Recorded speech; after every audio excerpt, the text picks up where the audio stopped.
Jérôme Guedj est donc notre invité ce soir, député PS de l'Essonne. Merci beaucoup d'être là. J'imagine que la journée a dû être dense. Est-ce que vous êtes prêt pour Matignon, Jérôme Guedj?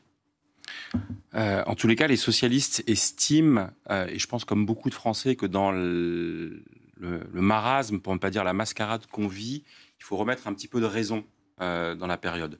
Dézoomer, sortir de ces situations. Moi, j'ai rien compris à la démission de Sébastien Lecornu parce que Bruno Retailleau n'avait pas assez de ministres ou je ne sais quoi. Enfin, il y a des préoccupations portées par nos concitoyens. Il y a une absence de majorité à l'Assemblée nationale. Il faut donc construire un compromis. On a toujours été disponible pour construire ce compromis. Il y a une préférence, non pas une majorité qui a été donnée à la gauche aux élections législatives de l'année dernière. Donc, et des propositions de la gauche qui sont claires. Nous construirons des compromis. C'est nous les premiers qui avons dit que nous renoncerions au 49.3. Ça veut donc dire que chaque texte par texte, devra dégager une majorité à l'Assemblée nationale, à commencer par le budget. Et donc, par pragmatisme, par, je dirais, volonté de désescalader dans le pays, eh bien, la proposition d'un Premier ministre issu de la gauche et des écologistes, elle est raisonnable. Parce que derrière ça, on pourra répondre aux enjeux de justice sociale, aux enjeux de pouvoir d'achat, aux enjeux d'inquiétude sur la réforme des retraites, mais pas avec notre programme à 100%, puisqu'on n'a pas de majorité. On le fera dans le compromis. Et donc, peut-être qu'après avoir usé toutes les options, peut-être qu'Emmanuel Macron peut avoir ce moment de lucidité et se dire... Écoutez, essayons avec des socialistes qui proposent une méthode efficace pour construire ces compromis. Et on a eu l'impression quand même dans les derniers jours qu'il y a eu une forme de radicalisation du Parti socialiste en se mettant finalement dans un corner dont il ne pouvait plus sortir, notamment en demandant la suspension des retraites ou rien, et en demandant en gros à Sébastien Lecornu de faire des choses qu'il n'avait pas l'intention de faire. Qu'est-ce qui fait qu'en 3 jours, on réussirait là où on a échoué? Est-ce que c'est le fait qu'Emmanuel Macron vous menace clairement d'une dissolution, ou est-ce que vous avez été saisi par la grâce?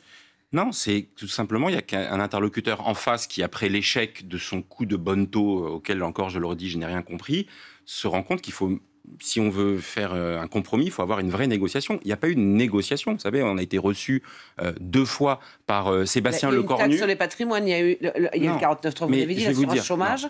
Il y a eu quand même des gestes qui ont été faits. Moi, sincèrement, à un moment donné, quand on est sérieux, vous savez quoi, on l'a vécu.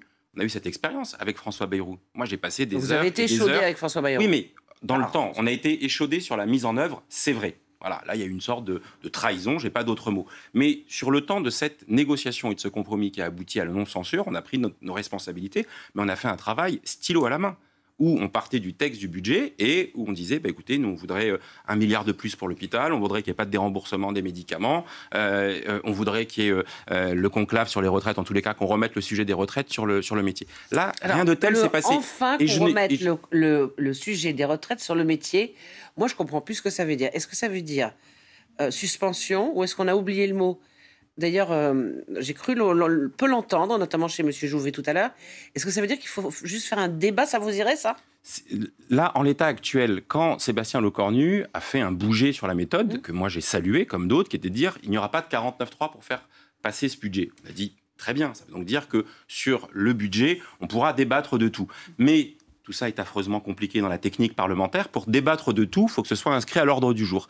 Et si la suspension ou même un débat sur les retraites n'a pas une accroche juridique dans le texte proposé par le gouvernement, alors c'est impossible pour un parlementaire de l'opposition de déposer un amendement. Ça s'appelle l'article 40 de la Constitution, qui interdit pour un parlementaire de déposer un amendement qui aboutirait à augmenter les dépenses. Donc le seul qui peut le faire, c'est le gouvernement. Et donc si Sébastien Lecornu avait, ou si demain il le fait, ou si un Premier ministre socialiste est aux responsabilités, pour que ce débat puisse avoir lieu, c'est juste de dire que dans le projet de loi de financement de la sécurité sociale, il y a un article qui parle de la réforme des retraites et qui nous permet d'avoir ce débat-là. Ni plus ni moins. Et c'est pas la suspension, vous disiez, c'est une radicalisation. Vous savez, la radicalisation, ça consisterait à dire il y a 2 positions sur la réforme des retraites. Il y a ceux qui disent elle a été adoptée, donc elle continue à s'appliquer. C'est ceux qui disent ça va aller à 64 ans dans le calendrier prévu. Il y a ceux qui disent il faut abroger la réforme des retraites. Moi, j'ai fait campagne en 2024 sur ce sujet-là. J'étais pour l'abrogation de la réforme des retraites. S'il y avait eu une majorité de gauche, elle aurait abrogé la réforme des retraites. Ce n'est pas le cas. Et donc déjà, le compromis, c'est de dire entre statu quo et abrogation, il y a la suspension. C'est quoi la suspension? C'est le fait de dire que le grand rendez-vous aura lieu au moment de la présidentielle de 2027 et que donc on décale le calendrier d'application de la réforme des retraites et qu'en 2026, les gens qui devaient être concernés par un trimestre ou puis un semestre supplémentaire, en fait, n'allaient pas être concernés. C'est une manière de montrer qu'il y a une rupture. Et dans un moment pareil, c'est pas que du symbolique, c'est des centaines de milliers de gens qui ne seraient pas concernés par la montée en puissance de la réforme des retraites. Et c'est aussi le fait de dire qu'on ne continue pas exactement comme avant. Est-ce que c'est ça la condition que vous posez ce soir? Parce que c'est ça qu'on a cru entendre dans la bouche d'Olivier Faure ce matin. Vous dites pourquoi pas un accord de non-censure avec un nouveau gouvernement Lecornu, à condition qu'il y ait la suspension de la réforme des retraites? Alors, au moment où Olivier Faure s'exprimait ce matin, il y avait encore un gouvernement Lecornu. Donc c'était dans l'attente de sa discussion, de sa déclaration de politique générale demain, parce que jusque-là, jusqu'à ce qu'on l'ait vu les jours précédents, il n'avait pas bougé. Donc, on laissait l'espace de l'évolution de la négociation jusqu'à demain 15h. Là, on est dans une nouvelle donne. Donc moi, puisque Lecornu a démissionné, puisque j'ai lu qu'il ne souhaitait pas lui-même être renommé comme Premier ministre, franchement, on vit des moments très baroques avec des ministres démissionnaires qui démissionnent eux-mêmes. Enfin bon, tout ça est dingue. Donc pareil, soyons raisonnables. C'est dans ce cadre-là, la première suggestion, l'offre de service et la disponibilité des socialistes pour pouvoir exercer, non pas pour eux-mêmes la responsabilité à Matignon, mais pour essayer de trouver une issue acceptable pour tous dans le pays. Et dans ce cadre-là, il y aura les éléments que nous avons mis sur la table, qui correspondent encore une fois aux attentes des Français, pour la justice fiscale, d'une manière ou d'une autre, de la taxation des ultra-riches, du soutien au pouvoir d'achat, mais aussi ceux des autres sujets qui seront proposés par nos interlocuteurs, parce que, évidemment, je le redis, un compromis, ça doit être, c'est par essence, est-ce que vous avez, pour les uns et pour les autres. des éléments qui peuvent vous laisser penser ce soir, Jérôme Gage, qu'Emmanuel Macron est prêt à nommer un Premier ministre socialiste ou issu de la gauche? Il y a une forme de, je disais tout à l'heure, de logique, après avoir commencé par... Mais ça, la logique, on l'entend depuis l'été 2024. Est-ce que vous avez des éléments, là, ce soir? Oui, mais je m'en tiens à l'intelligence individuelle et collective. Et je ne peux pas céder à cette fuite en avant qui frise parfois la folie. Ça a commencé par Michel Barnier, qui venait des LR, ça n'a pas marché. Ça a été, après François Bayrou, ça aurait pu marcher, et il n'a pas honoré la négociation qui avait été conclue.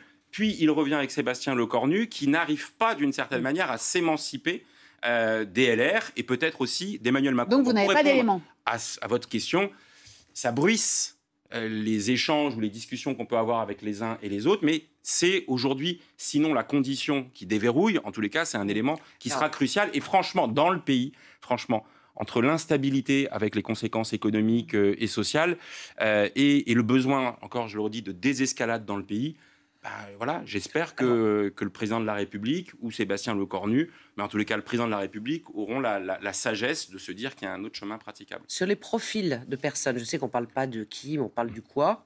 On répond à les problèmes d'incarnation, donc bon, je vous évite d'avoir à le dire. Est-ce que le profil, ça pourrait être un Lecornu 2, même s'il a dit qu'il ne voulait pas, est-ce que ça doit être quelqu'un de gauche compatible avec le centre-gauche? En clair, vous abandonnez clairement toute possibilité d'alliance avec LFI, vous avez été un des premiers à porter cet étendard. Est-ce que ça veut dire que vous n'aurez pas la majorité socialiste plus écolo? Il faut bien que vous fassiez alliance avec quelqu'un. Votre vocation première, c'est de travailler avec qui? Et ça donne quoi sur le profil du Premier ministre? En clair, est-ce que c'est quelqu'un comme vous, Olivier Faure, pour faire rapide, ou Boris Vallaud, enfin j'en sais rien. C'est celui qui pourra endosser cette responsabilité. Je corrige juste un point, c'est pas une correction. Il ne s'agit pas de construire une majorité. Le gouvernement, quel qu'il soit, il sera forcément majoritaire. Pardon, il sera forcément minoritaire. Quel lapsus. Le gouvernement sera forcément minoritaire. Il ne pourra tenir que si il y a suffisamment de groupes ou de parlementaires qui décident de ne pas le censurer. Donc ça peut être un soutien sans participation. C'est un soutien sans participation, exactement ce que nous avons fait avec François Bayrou. D'accord. On n'a pas censuré François Bayrou. Le fait que les 66 députés socialistes à l'époque ne censurent pas François Bayrou lui a permis de tenir. Et bien là, nous demandons d'une certaine manière le pendant que les députés du bloc central, d'Ensemble pour la République, les macronistes, d'Horizon, du Modem... de gauche, en gros, pour parler de la tendance un peu Attal, un peu Borne, encore un peu une fois, Clément Beaune, un peu tout ça. Cette logique-là, c'est que il ne censure pas un gouvernement venant de la gauche. Celui-ci s'engage à négocier sur chaque texte, puisqu'il n'y a pas de possibilité de recours au 49.3. Et donc, ça veut dire que sur certains textes, comme l'a dit Olivier Faure ce matin sur France Inter, sur certains textes, le texte initial présenté par le gouvernement, il sera accepté, amendé ou rejeté. Et ce ne sera pas dramatique. Et ça introduira cette culture du compromis qui nous fait singulièrement défaut et qui nous met dans la panade dans laquelle on est à l'heure où on parle. Vous parlez à qui ce soir? À plein de gens. Jean-Luc Mélenchon. Ah non, ça fait un moment qu'on ne se parle plus, non. Et vous ne craignez pas les répercussions ou les représailles de Jean-Luc Mélenchon et de LFI en termes d'élections municipales? D'abord, dans un moment essentiel comme celui-là... On rappelle qu'il vous a proposé une rencontre et que vous l'avez snobé quand même aujourd'hui. Oui, mais pour une raison simple. Il l'a proposé à l'ensemble des forces de gauche. Mais on était en bureau national du Parti socialiste. Le communiqué qu'on a adopté est assez limpide. Nous n'avons pas le même agenda et les mêmes objectifs que Jean-Luc Mélenchon. Les siens sont respectables et accessoirement le même programme et le même style d'incarnation de la politique. Mais rien que sur ses préoccupations premières dans sa conférence de presse ce midi, il a dit « je vais inviter mes collègues pour et puis on va parler de la destitution ou de la dissolution, etc. » Moi, je ne souhaite pas la démission du président de la République. En disant ça, je sais que je vais me faire encore incendier par plein de gens, mais je considère que ce n'est pas la solution à la crise que nous vivons actuellement, pas plus que la dissolution. Et y compris, je le dis, parce que la dissolution, moi je n'oublie pas que l'année dernière, c'est le Front républicain au deuxième tour qui a permis d'éviter l'accession à Matignon de Jordan Bardella. Moi, je n'ai jamais peur de retourner devant les électeurs. Mais je suis lucide sur le fait que dans ce moment, après cette séquence folle que nous venons de vivre, alors oui, le mouvement dégagiste, le tous pourris, on n'y comprend rien, etc. Et j'en veux beaucoup à ceux qui ont créé les conditions. Vous savez, la dissolution, c'est pas nous qui l'avons décidé l'année dernière. L'auto-dissolution, si j'ose dire, de François Bayrou, quand il fait tapis alors qu'il a un 2 et un 5 dans son jeu. Au poker, c'est jamais une bonne chose de faire tapis quand on a un 2 de pique et un 5 de trèfle. Ça, c'est lui qui en a pris la responsabilité. Et là, ce qui s'est passé entre Sébastien Lecornu et Bruno Retailleau, c'est pas de notre fait. Donc nous, on n'est pas responsable de l'instabilité institutionnelle. On est peut-être même plutôt la solution parce qu'on voudrait temporiser sans renier de nos convictions qui consistent à répondre aux attentes de nos concitoyens. Et donc vous parliez de représailles. Encore d'abord, première chose, Jean-Luc Mélenchon et la France insoumise, c'est pas l'alpha et l'oméga de la vie politique française au moment où on est dans cette situation. Nous n'avons pas les mêmes préoccupations. Et vous savez quoi? Les représailles, ils ont déjà décidé de les faire. Oui. Ils n'ont pas attendu le moment qu'on vit pour dire qu'ils allaient présenter des candidats contre Mickaël Delafosse ou contre des maires socialistes sortants.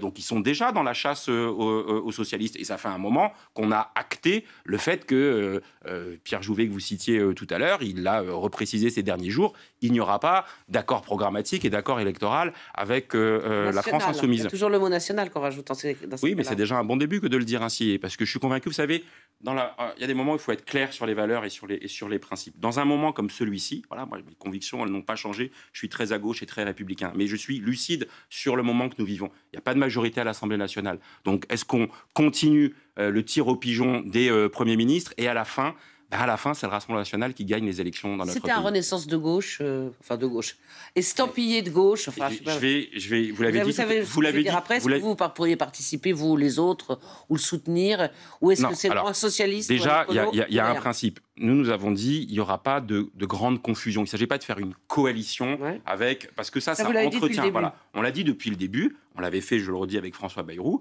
C'est un soutien. D'ailleurs, en tout cas, ce n'est pas un soutien. Je reste dans l'opposition.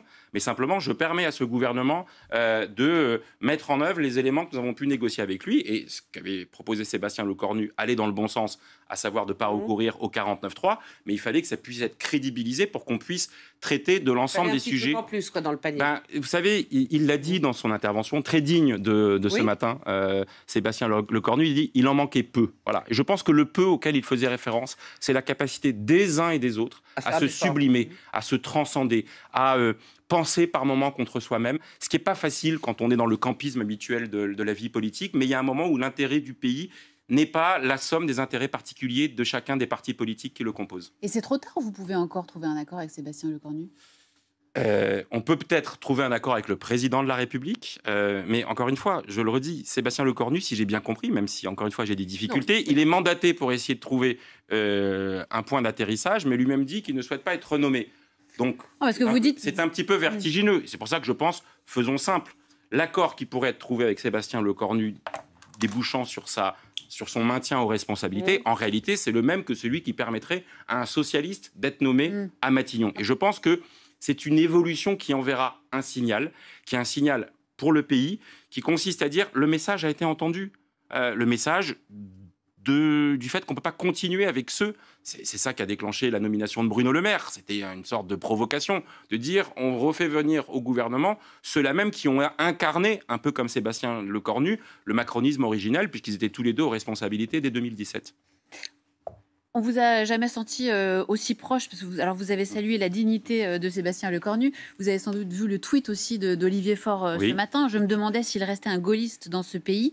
Il en restait un et il vient de démissionner avec dignité et honneur. On vous a rarement entendu, vous les socialistes, aussi élogieux à l'égard d'un Premier ministre Emmanuel Macron. Être élogieux, c'est un moment qui est compliqué pour le pays. Et Olivier Faure, il a eu raison, comme je l'ai fait, de dire que dans son épitaphe, si j'ose dire, j'aime pas l'expression, mais Sébastien Lecornu a parlé avec l'intérêt du pays qui transpirait de chacune de ses paroles. Et on peut le saluer, on peut être compétiteur, parfois adversaire, mais moi je ne suis pas pour la conflictualisation. Vous regrettez, il y a une forme de gâchis là, dans ce qui vient de se passer depuis 24 heures? Non, mais il y a du gâchis depuis des mois et des mois.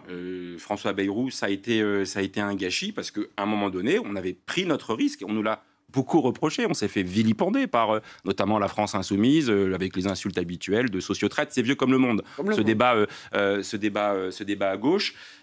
Donc ça a été un gâchis. Le fait après de persévérer ou en tous les cas de renouer avec quelqu'un qui incarnait le macronisme des origines, et de celui-ci de ne pas avoir... Moi, le regret que j'ai pour Sébastien Lecornu, on se connaît depuis très longtemps, on a été président de département en même temps, c'est qu'il n'ait pas renversé la table d'une certaine manière. Vous pensez qu'il n'a pas voulu le faire ou qu'il n'a pas pu le faire? Je pense qu'il aurait pu le faire. Voilà, c'était une prise de risque qui aurait été soutenue, j'en suis convaincu, par une partie du socle commun, enfin même du bloc central. C'était à un moment donné de dire « je ne suis pas le gardien du temple des 8 années précédentes de la politique économique d'Emmanuel Macron ». C'est être capable de reconnaître ce que les Français ont signifié par plusieurs votes. Quand ils ne donnent pas une majorité absolue dès 2022 à Emmanuel Macron, c'est pour dire « attendez, on voudrait quand même qu'il y ait quelques inflexions ». Quand après la dissolution de 2024, il se passe la même chose, le fait, vous savez, il faut revenir aux fondamentaux, ce que je vous disais.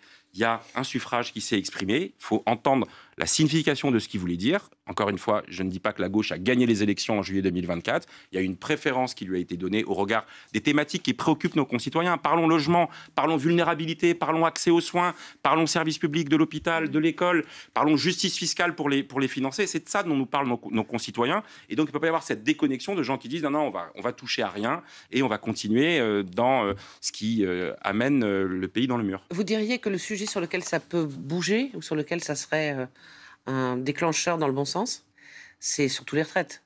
Est-ce que c'est pas en tous les cas, c'est le point le plus crucial, le plus symbolique, le plus c'est à la fois symbolique, vous avez raison, mais il ne s'agit pas de faire que du symbole. C'est celui qui correspond à la fois à une réparation démocratique. Est-ce que ça vous savez, cette réforme, elle a été adoptée par 49.3. Et donc, ce qu'on a dit à Sébastien Lecornu quand il dit je ne recourrai pas au 49.3, on lui a demandé une seule chose, c'était de renoncer de manière rétroactive à un 49.3 et de dire permettez qu'on puisse réavoir le débat. Et on a même été, là aussi je vais me faire incendier en disant ça, on a même été jusqu'à dire on ne demande pas du coup l'abrogation, on dit le point de compromis, c'est une suspension de la réforme des retraites, parce qu'on aura besoin de toute façon d'une prochaine réforme, et c'est le grand rendez-vous qui doit avoir lieu en 2027. Taxe sur le patrimoine, ils vont en faire une à leur sauce, peut-être. Nous, vous savez, on a mis plusieurs propositions. Le soutien au pouvoir d'achat, parce que les gens ils doivent pouvoir avoir un peu plus sur leur compte en banque à la fin du mois. Comme on dit dans le marketing principal, c'est la retraite. C'est devenu l'irritant. Et il aurait pu avoir un autre choix, de dire, OK, votre idée de taxe Zuckman, c'est intéressant. Et il avait pris 100% de la taxe Zuckman, et on aurait dit, écoutez, ça a du sens. Dès l'instant où il décide de le prendre de manière dégradée... On fait les VLR, comme les autres. La taxe Zuckman, si vous voulez, ça ne se passait pas non plus au sein du bloc central. C'est ce qu'on gagnait avec vous, on le perdait avec les autres. Donc Oui, mais vous savez quoi? Les LR, ils n'auraient jamais censuré le gouvernement de Sébastien Lecornu. Oui, mais enfin, ce qu'ils lui ont fait, là, c'est quand même une très mauvaise manière. Ah, je vous confirme, mais j'attends qu'on comprenne exactement ce qui s'est passé. Comment vous la comprenez, cette volte-face de Bruno Retailleau? Est-ce que c'est juste une question de poste? Est-ce que c'est juste parce qu'il y avait trop de ministres Renaissance, pas assez de LR, la présence de Bruno Le Maire qui aurait été trop irritante? Comment vous comprenez, au fond, ce qui vient de se passer? Là, vous savez, on va tomber dans le commentaire de politicaillerie. Je sais pas. Voilà.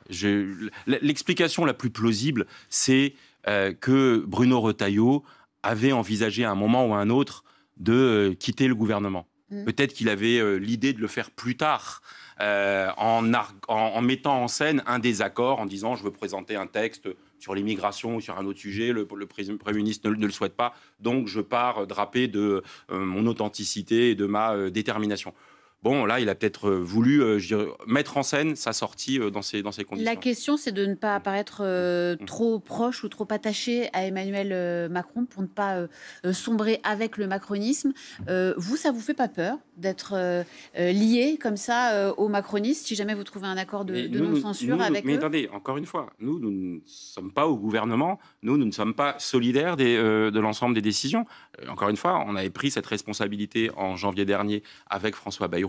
Moi, je suis, vous savez, dans le fond, pour la réhabilitation de ce qui manque singulièrement à ce pays, qui se porterait mieux, avec une gauche républicaine qui s'assume, qui est claire dans ses valeurs et dans les priorités politiques, économiques, sociales et de transition écologique, et une droite républicaine. Et c'est la grande confusion qui met le pays dans la difficulté. Donc, moi, je crains pas d'être amalgamé avec le macronisme dans sa fin d'existence, puisqu'il est tellement lié à la personnalité d'Emmanuel Macron.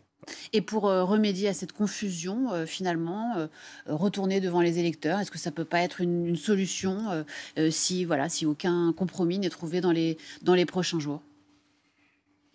Moi, alors, je vous le redis, s'il faut aller devant les électeurs, nous sommes prêts à aller devant les électeurs. Mais les conditions dans lesquelles, déjà, elle était folle, la dissolution, il y a un an, dans ces conditions-là de lassitude, de fatigue démocratique, d'incompréhension et donc de défiance à l'endroit de ce qui apparaît comme une tambouille totalement incompréhensible. Nous, on suit l'actualité de minute en minute, mais imaginez les gens qui ont regardé les informations hier, peut-être lu le journal ce matin et qui, ce soir, sont dans une autre configuration politique. Il y a une très grande lassitude et pendant ce temps, ils ont l'impression qu'on ne s'occupe pas de comment ils vont faire les courses à la fin du mois, payer le loyer ou accéder aux soins parce qu'on ne trouve pas de rendez-vous chez un médecin spécialiste dans plein de territoires du pays. Il y a une défiance généralisée, vous l'entendez forcément, ce bruit de fond autour de vous, on l'entend tous, cette espèce de ras-le-bol général de la classe politique. Ça vous inquiète, ça? Oui, ça m'inquiète. Évidemment, ça m'inquiète parce que ça nourrit ce dégagisme.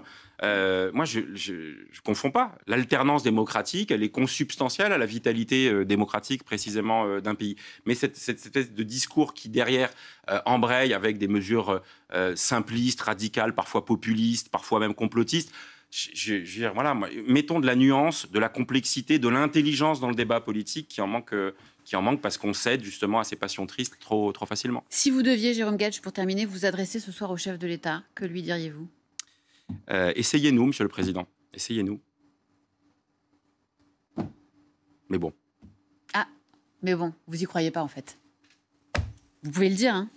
Non, mais je pense que dans l'intérêt du pays, il y a des moments où il faut être capable, non pas de reconnaître ses erreurs, mais de réorienter.